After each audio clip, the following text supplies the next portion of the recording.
Então, pessoal, o governo Lula fez um excelente, só que não, pronunciamento, deu a notícia de que vai fazer aqui um, entre aspas, bloqueio, mas a história não é bem assim. Na verdade, vai ter menos dinheiro congelado agora do que tinha antes das despesas estatais. Pois é, a situação está desandando, a vaca está indo para o brejo. Eu já falei disso aqui em várias oportunidades, em vários vídeos, como o governo tem sido alertado de que tem que controlar as despesas, controlar os gastos este ano para realmente a meta fiscal ser cumprida, mas o governo parece que não se importa com isso não, meu amigo. O que foi divulgado hoje, sexta-feira, dia 20, dia que eu estou gravando este vídeo, é, na prática, uma redução de 1,7 bilhão de reais em relação àquilo que havia sido congelado entre contingenciamento e bloqueio no terceiro bimestre. Aqui são os dados do quarto bimestre, terminado no mês de agosto. Isso aqui, naturalmente, frustra e muito as expectativas do mercado financeiro, que apostavam no novo congelamento de gastos, de despesas no orçamento deste ano.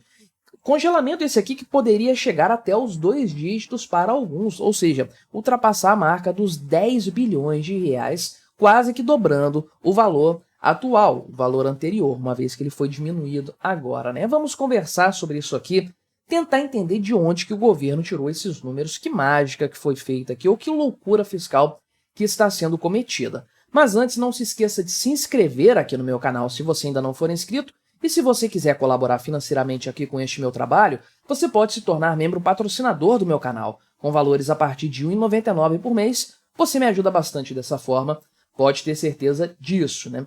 Qual que é o ponto aqui principal, né?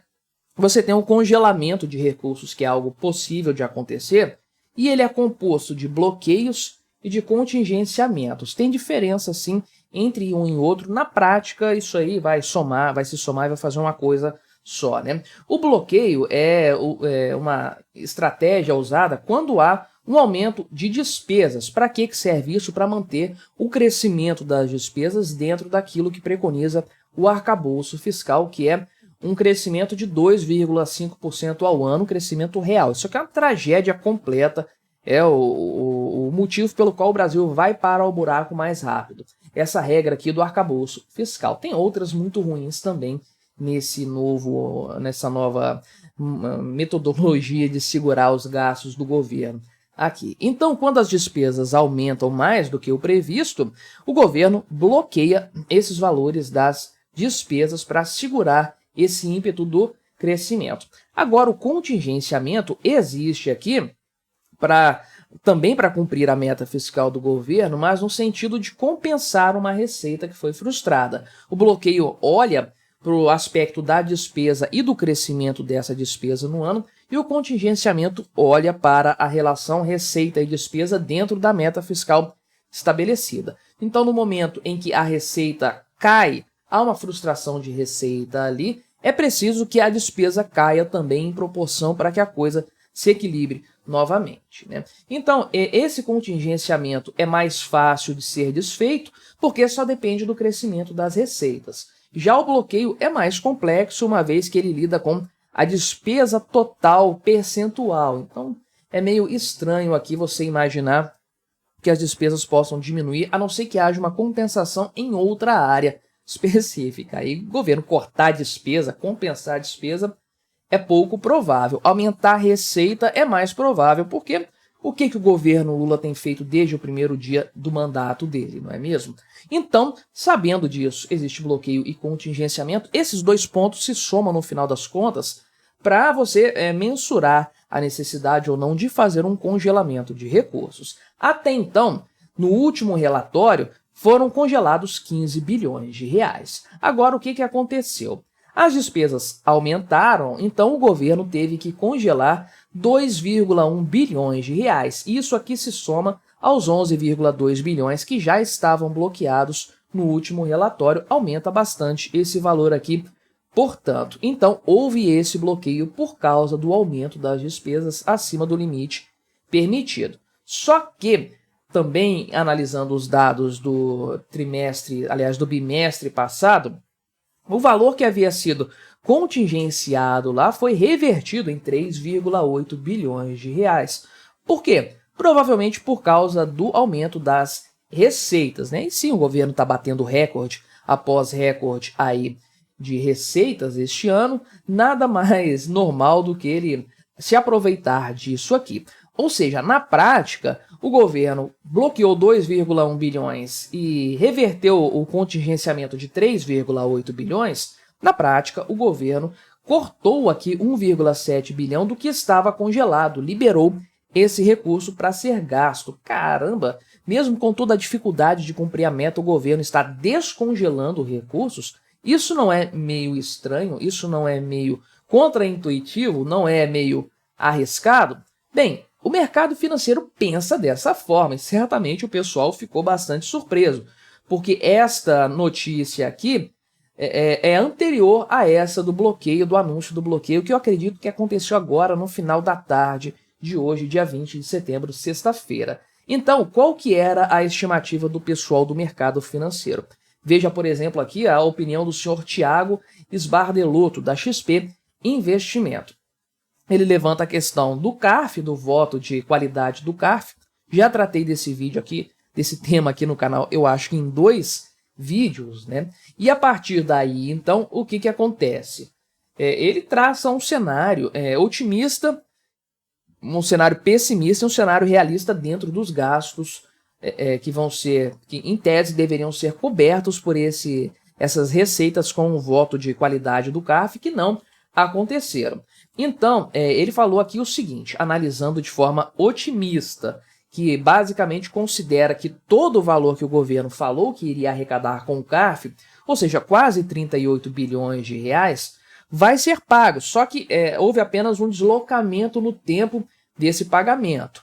Ou seja, as receitas não estão frustradas, elas estão diferidas, estão atrasadas. Então, deste ano aqui, o governo conseguiria ainda 25 bilhões de reais com o voto do CARF, mas teria que reduzir substancialmente, em 1/3, praticamente, a arrecadação que havia sido prevista, né? Aí, nesse cenário específico, a previsão dele, o cenário otimista, a previsão dele é de que não haveria nenhum contingenciamento. O valor seria mantido, exatamente os 15 bilhões lá de trás. Só que numa análise realista, o que acontece? Né? O governo deveria reduzir a estimativa com o negócio lá do CARF, né, para algo entre 5 e 10 bilhões de reais. Aqui é uma coisa mais realista, né? Nesse cenário, o governo deveria contingenciar agora, nesse relatório bimestral, 6 bilhões de reais. Aqui é um cenário realista, né? Então, isso aqui seria a coisa mais equilibrada nesse sentido. Agora, tem um outro ponto aqui ainda que ele coloca, que é o seguinte. Ele falou aqui que a expectativa dele era 5,5 bilhões de reais de contingenciamento, porque deveria ser registrado aqui um aumento de despesas previdenciárias em julho e em agosto. Acredito que aconteceu realmente isso, porque houve o tal do bloqueio lá.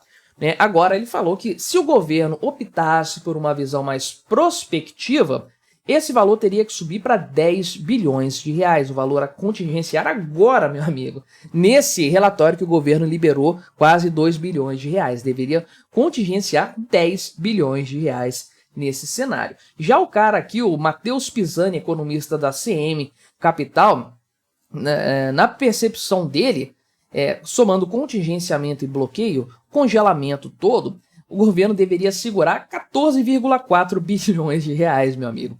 Pois é, praticamente tudo que já tinha sido contingenciado até então. Felipe Salto coloca aqui, né, a necessidade de 11 bilhões de reais, ou seja, todo mundo estava apostando e apontando um necessário contingenciamento neste bimestre, aumentando muito o valor do contingenciamento anterior, no cenário mais belo, mais idílico, né, mais fantasioso, o governo não mexeria, ficaria lá no mesmo padrão do contingenciamento passado dos 15 bilhões.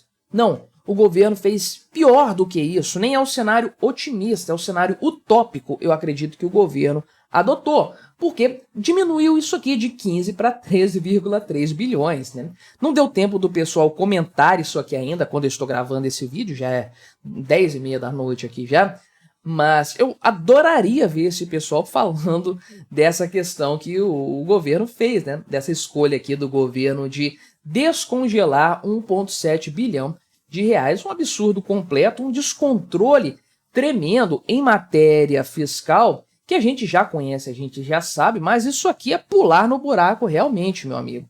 Porque expectativas do mercado estão ancoradas nisso aqui. Expectativas relacionadas ao futuro do real. Enquanto uma moeda a se valorizar ou a se desvalorizar no médio e no longo prazo, e a partir daí você tem expectativas do câmbio do dólar, da taxa de juros, da taxa Selic, né, a taxa básica, da depreciação da moeda, do aumento da dívida pública, tudo aponta para um cenário pior em todos esses fatores a partir de agora, porque realmente não dá para se levar a sério a previsão econômica que o governo Lula está fazendo, ou eles estão enxergando algo que ninguém está vendo e não querem falar, não querem dar uma surpresa para o mercado agora, não quer estragar a surpresa do final do ano, ou eles têm algum número muito bem maquiado para fundamentar esse tipo de coisa aqui, né?